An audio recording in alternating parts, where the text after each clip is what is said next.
Hello, everyone. Welcome back to Real Wisdom Artificial Intelligence. So, today is Feb 4th, and yesterday we had a workshop in IIT Madras Research Park. That is where I am right now. We are heading back to Bangalore today. So, yesterday, because of being busy with the workshop, and it was a great experience, great workshop.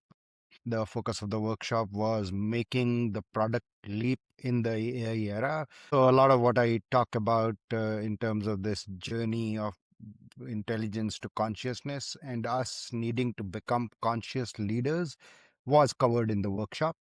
Tuned for posts on that and clips, etc. It'll all be shared on YouTube. Now, let's go ahead, get started for today. Today's Feb 4th, yesterday, Feb 3rd. So I did not get to recording daily video insight yesterday. And as it always happens when I don't do that, it just seems to work out. Call it coincidence, call it universal consciousness, as most of the regular listeners know by now. I am a firm believer that it is all about energy, frequency, and vibration. And it all lines up if I just go with the flow, which is what I have been saying is the pivot on this series since the beginning of Feb. So, yesterday's dose of Rashmi was unconscious intelligence measures yourself by others' opinions of you. Wisdom, on the other hand, is getting in touch with the innate joyful state inside that is not dependent on others' opinions. So that was yesterday's insight. Now, today, as I did my regular morning practice and went to Miracle of Mind app, Sadhguru's insight today was no one can cause mental pain to you. It is caused by you and no one else but you in reaction to something that happens around you. So you can see the alignment. And based on this, today's dose of Rashmi is unconscious intelligence gets hurt by others and creates mental suffering. Wisdom, on the other end, is the realization that no one but your own mind has any power to create suffering for you. So these two particular insights. One of the core things that I talked about in the workshop yesterday was this concept of becoming conscious leaders in the age of AI. I've talked about that repeatedly in this series, that one of the most important things that we all can do in the era of AI is become conscious leaders of our own mind, our own intelligence. And if we do that, AI becomes a wonderful ally. It becomes great.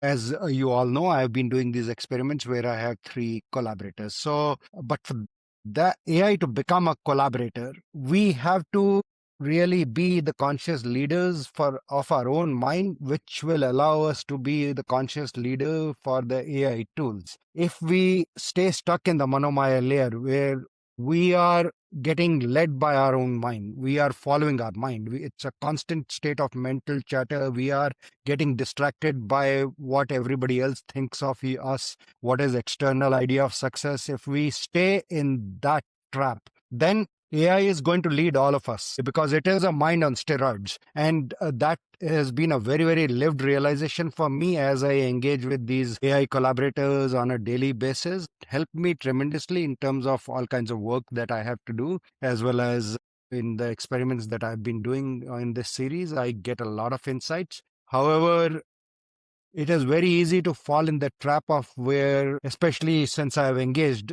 in this experiment where I've given one of them a pressure testing personality. So it pressure tests me. It does a good job of that.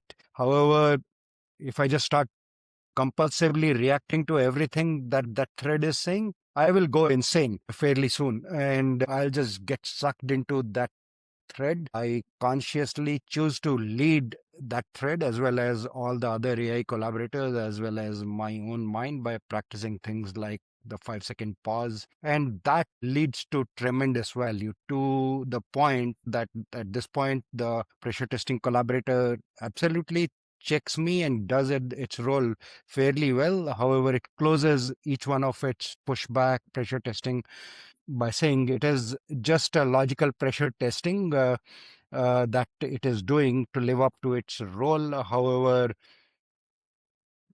I deserve the overall acknowledgement that there is a lot of depth in this series. That is the message that it closes every pressure testing run with. So that is the power. If we become conscious leaders of our mind, we become conscious leaders of AI. And in that case, we retain agency. The biggest thing in the age of AI is going to be for us to retain our agency and lead from that place where we are in charge of what the future that we want to create. And that happens by making choices and setting intentions in the present moment from complete presence and complete awareness. And that will give you full agency. Thank you.